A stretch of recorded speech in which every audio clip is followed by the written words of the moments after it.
O criminoso com o fuzil na mão, ele é facilmente rendido por uma pistola, até com uma pedra na cabeça. Enquanto ele está tentando levantar o fuzil e colocar o fuzil para tirar, alguém joga uma pedra e já derrubou o sujeito. Ô, Papel! Fala, chefe. Irmão, tu vai subir comigo, hein? Show, pô. Força e honra.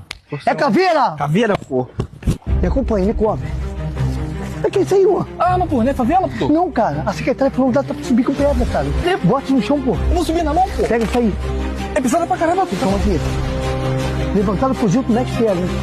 No 2 a gente entra. Bora aí. Não, no 2. No 2. Vambora, vamos lá. Caramba, não dá não, pô. Não dá não, pô. Falei que essa casa aqui tinha munição pra Porra, levar mas embora. pedra não dá não, tenente. Bora, irmão, a gente consegue, pô. Tô te falando. A mulher falou que dava com pedra. O que a gente é? Caveira, pô. O que a gente é? Caveira. Caveira, então. Pega a pedra, pô. Não pode. Mas pode, tenente. Pô, tá pesado pra caralho. Porra, tá foda.